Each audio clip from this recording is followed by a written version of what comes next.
Okay, let's dive in. Imagine a place that's usually just a screaming, roaring, clanging symphony of mechanical energy and human hustle. Yeah, absolutely overwhelming sometimes. We're talking roaring diesel engines, nets being flung everywhere, the constant churn of heavy machinery, and that really powerful, unmistakable smell. Yeah. You know, salt and fish thick in the air. Sensory overload pretty much 24/7. Then, just like that, for 2 whole months, half of that place just falls silent. Completely still. It's like someone just dropped a curtain and muted all the mechanical It chaos. really is. But then you turn your head just a bit. And the other half. It explodes with life. It gets louder, more vibrant, just utterly buzzing with a completely different kind of energy. It's a fascinating, almost jarring transformation, isn't it? It really is like two completely different worlds occupying the same space, but, on a strict calendar rotation.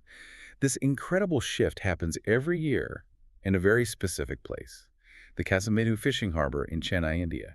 Right. And what we've been digging into really reveals the story behind this yearly phenomenon. It's an annual event that completely reshapes life at the harbor for exactly 61 days. Yeah. So our mission today is to sort of pull apart this transformation. Why does the split personality emerge? What does it tell us about conservation, about economics, and about the resilience of the communities whose lives are so tightly woven with the ocean?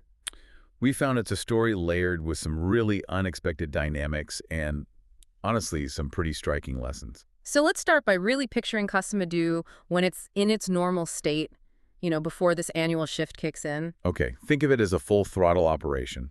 It's driven mainly by the big mechanized trawl boats. You see them coming and going, these powerful machines. Right. The noise is constant. You've got winches clanking, nets being repaired with this sort of rhythmic hammering, engines warming up or winding down, and just the general hubbub of thousands of people involved in, well, every single step of the process. It sounds intense. It is. It's a truly intense fragile environment. Yeah. But then mid-April hits, and suddenly that relentless energy is just severed. That- Tell us about that abrupt change. It is really abrupt. April 15th arrives, and half of that vibrant chaos just stops. The side of the harbor that's home to these huge mechanized trawl boats, it basically becomes a ghost town. Wow. You see these massive vessels, totally silent now, just tied up at the docks. They're not going anywhere. They start gathering dust, maybe a little rust, barnacles beginning to cling to their hulls. They look almost abandoned. Like giants taking a forced nap. Exactly. That's a good way to put it. And they're enormous nets, the ones that usually span these vast areas of the seabed. They're just piled up in these sad, dry heaps on the shore. Huh. And the vehicles that service them, the little tricycles hauling diesel, the trucks waiting for the catch, they're all parked. Static. Mm-hmm. Useless for this period. In the support industry. Shut down, too.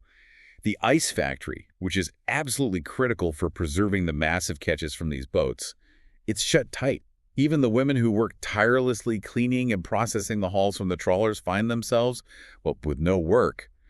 There's this eerie quiet that just descends on this whole half of the harbor. And the contrast is literally just steps away. It's stunningly close. You turn around, and the other side of Kasimedu Harbor is absolutely overflowing with energy. This is the realm of the smaller craft, the traditional country boats, the nimble piper boats, the catamarans. The ones that aren't affected by the ban? Precisely. These are the vessels that aren't tied up. They're bobbing in the water, constantly heading out and coming back in. And when they return with their catch, the energy on the docks is just frenetic. Describe that scene for us. What does that look like? Oh, it's a chaotic, vibrant marketplace. You've got auctioneers, sellers, buyers all packed together. There are these intense bidding wars happening, a whirlwind of shouting, rapid-fire numbers being called out, complex hand gestures flying around. Like a stock exchange, but for fish. Someone described it exactly like that, a fishy stock market. Yeah. And I think that's spot on. It's playing out right there on the docks. It's loud, it's fast, it's absolutely alive with activity. So you literally have these two halves. One silent, almost desolate, and the other buzzing right next to each other. That tale of two worlds, this split personality of the harbor. That's really the most striking visual of this time, isn't it? It perfectly captures it. It crystallizes everything that happens here during these specific 61 days. Which brings us right to the core of it, the ban itself. What exactly is this period, and how does it work? Okay, so this is a mandatory temporary fishing ban. In Kasimedu, and actually all along the coast of Tamil Nadu, it runs for 61 days every single year, specifically from April 15th to June 14th. And who is this ban actually imposed upon? Does it affect everyone who fishes there? No, and that's a really key point. This ban only applies to the mechanized trawl boats, those big vessels we described earlier, the ones sitting silent and still. The smaller boats, the artisanal fishers, using traditional methods, they are completely exempt. They can keep fishing. Okay, let's get to the heart of it then. Why? Why is this happening? Why stop the biggest players for, over 2 months? The primary reason is marine conservation. This period, from mid-April to mid-June, is a critical breeding season for many, many fish species along the coast. Ah, okay. So the ban is basically in place to give the fish a protected window, a chance to reproduce and replenish their populations without the intense pressure of large-scale fishing activity. And it's specifically targeting the method used by those big boats that's bottom trawling, right? Precisely. We've come to understand bottom trawling is a really impactful and often quite destructive method of fishing. Imagine dragging a massive net weighted down right across the seabed. Right. It's compared to using like a monster truck to vacuum your living room floor. It just scoops up everything in its path. Not just the target fish. No, not at all. It gets the fish they want, sure. But crucially, it also scoops up huge numbers of juvenile fish that haven't had a chance to mature or breed yet. And it causes immense collateral damage. You mean like scraping up everything else that lives down there, corals, other creatures? Exactly. We saw accounts of things like hundreds of gastropods, sea snails being dragged ashore along with the fish. It essentially bulldozes the entire marine neighborhood on the seabed. It disrupts ecosystems, damages corals, and basically devastates the habitat where young fish need to grow. Wow, okay. So the ban directly addresses this destructive impact, especially during the most sensitive time of year for fish reproduction. This isn't a brand new idea, though, is it? This type of ban has a history in India. That's right. It's not new. It actually started as an experiment down in Kerala way back in 1980. Ran for about 6 weeks then. And it worked. Apparently so. It proved effective enough that it became a permanent policy there by 1990. From the West Coast, the idea gradually spread to other states, and it reached the East Coast, including Tamil Nadu, where Kasimedu is, by the year 2000. So it's a conservation strategy that's evolved over decades based on seeing what worked. Exactly, based on observed impact. And as we mentioned, the artisanal fishers are exempt. What makes their fishing methods different enough that they're allowed to continue during this really sensitive period? Well, their methods are just fundamentally different in scale and impact. They use much smaller boats, often very traditional techniques passed down through generations. Their nets are typically smaller, and they're deployed in ways that don't scrape the bottom like the trawlers do. So their catch is smaller, too. Much smaller. Yeah. Their catches are modest. They simply aren't operating on the kind of scale that threatens entire fish populations or devastates huge areas of seabed habitat in the way bottom trawling can. Their activity during this period is generally considered sustainable. So if the big boats are out and the small boats are allowed to fish, this is really where the underdog gets its day, isn't it? It absolutely is. Okay. This ban creates a crucial, if temporary, opportunity for the artisanal fishers. These 61 days must be huge for them. They are their prime time. Yeah. Think about it. The massive volume of fish that the trawlers usually flood the market with is suddenly gone. So the artisanal fishers become the main source for Kasimedu's fish supply. What kind of volume are we talking about comparing the two, just roughly? Oh, it's a massive difference. A big trawl boat might bring in lakhs of fish that's hundreds of thousands of individual fish in a single trip. Wow. The artisanal boats, maybe, 1,000 to 5,000 fish per trip on average. It's just a fraction. When that huge supply from the trawlers is cut off, what happens to the price they get for their smaller catch? This is where the economics get really interesting for them. Supply plummets, right? Yeah. But demand is still there. People still want fish. Basic supply and demand. Exactly. Basic economics kicks in, and the prices for the artisanal catch go way, way up. We heard directly from fishers how they get to sell our catch at a good rate during this period. Their limited catch sells at premium prices simply because it's what's available. That must feel like a huge moment for them economically after competing with the big guys all year. It's incredibly significant. For most of the year, they're up against the sheer volume and efficiency of the trawlers, which often drives prices down, sometimes very low for their catch. The ban completely, albeit temporarily, levels that playing field. A chance to breathe financially. Yeah, and maybe get ahead a little. It's a chance for the little guy to flex, as one person put it. You can apparently see the joy on their faces when they bring in a decent haul and know they'll get a fair, maybe even a high price for it. It almost feels like the ocean itself is saying, okay, big guys, time out. Let the smaller boats have this moment. This isn't just a localized quirk of Kasimedu, though. This situation really reveals something fundamental about marine conservation on a much larger scale, doesn't it? It absolutely does. The Kasimedu ban makes the abstract principles of marine conservation very concrete. It highlights in really vivid detail the destructive power of practices like bottom trawling, how it doesn't just harvest fish, but genuinely wrecks the ocean floor, effectively bulldozing the fragile life down there. So the ban isn't just about fish numbers, it's giving the ocean itself a chance to breathe, to recover. Precisely. These 61 days allow fish species the quiet time and the undisturbed habitat they desperately need to breed successfully. They give the damaged seabed ecosystems a chance to begin recovering. And while it's a relatively short period in the grand scheme of things, that pause is absolutely vital for the long-term health of the fish populations and the entire marine environment. And ultimately, a healthier ocean benefits everyone. Exactly. That includes the trawler owners in the long run, even if it's hard to see during the ban itself. And this links back to India's deeper historic relationship with the ocean, doesn't it? Fundamentally, we are and always have been an ocean civilization. The ocean isn't just, a resource out there. It's integral to our climate. It drives the monsoons, it moderates temperatures across the subcontinent, Yeah. and it's a source of livelihood and cultural identity for millions, literally millions of people, from the coley fishers on the West Coast to the Patnavar pearl divers and seaweed collectors on the East Coast, like near Kasimedu. So measures like this ban. The Kasimedu ban Yeah. and similar measures elsewhere are critical steps towards protecting not just the fish, but these livelihoods and the incredible biodiversity that sustains them. It's about recognizing the sea as a vital, living partner, not just a place to extract resources from. To really understand this fully, though, we need to look at the human side. Who are the people living through this annual shift? Tell us about someone like Raju, for example. Raju is a perfect illustration of who benefits directly from this pause. He's a 45-year-old artisanal fisher we learned about. His pride and joy is his small piper boat, which he affectionately named Amma. He heads out onto the waves every dawn during these 2 months, using skills passed down through generations, reading the water, the wind.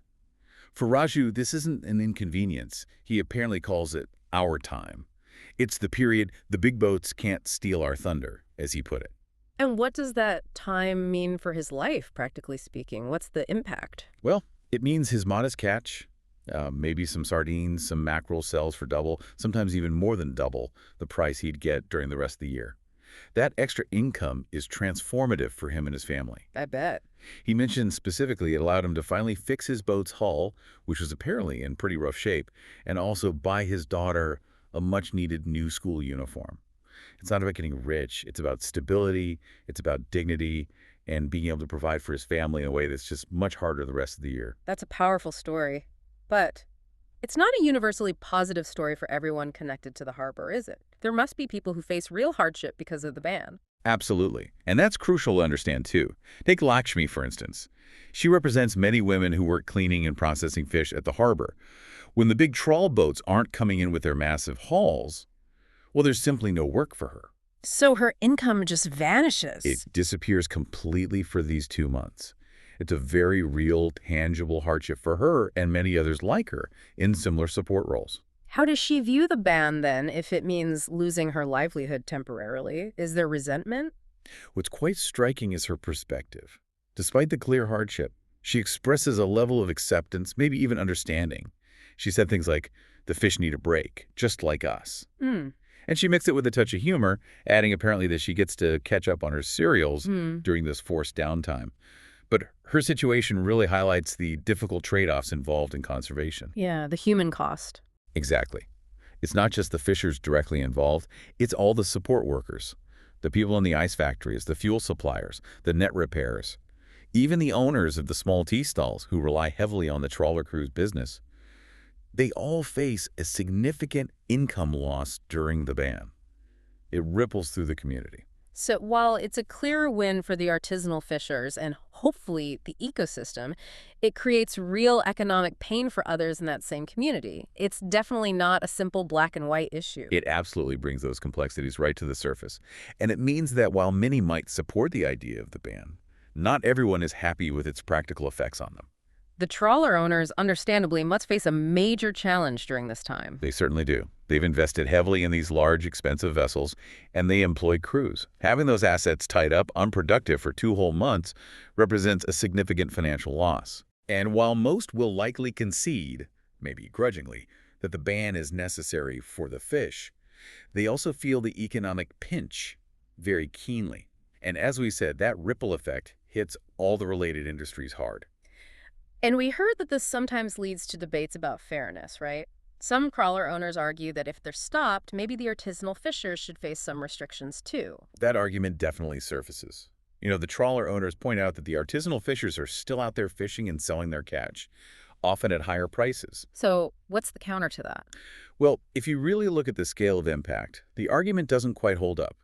The data, the observations, everything shows that the trawler's capacity for mass harvesting and, crucially, the seabed destruction they cause is just exponentially higher than anything the artisanal boats do. It's not comparable. It's really not.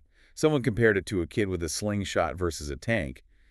The level of impact just isn't in the same league. Yeah. So the ban is specifically targeted at the method causing the most widespread damage during the most ecologically vulnerable time. What this whole situation in Kasimedu really highlights, then, is that fundamental tension we see in so many resource management issues all over the world. That constant push and pull between immediate economic needs and the long-term goal of sustainability. It's a classic conflict playing out in real time right there on the coast. And it makes the Kasimedu story such a powerful case study. But importantly, it also offers insights and points towards what might be needed going forward. Looking beyond just this annual ban, what does the Kasimedu situation reveal about broader needs for, say, India's relationship with the ocean as a whole? Well, one critical need that really jumps out is for much better ocean literacy across the entire population.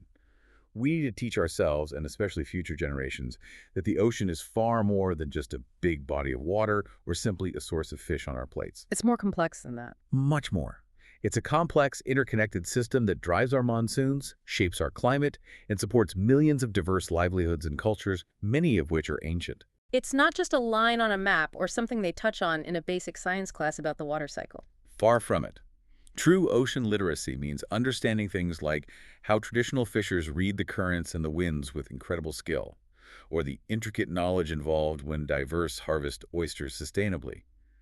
The sea is a living, breathing lifeline that requires deep respect and understanding, not just management plans written from afar. And what about how decisions are made? Decisions about the ocean and the people who depend on it most directly. That's another major lesson that seems clear from this. Governance needs rethinking.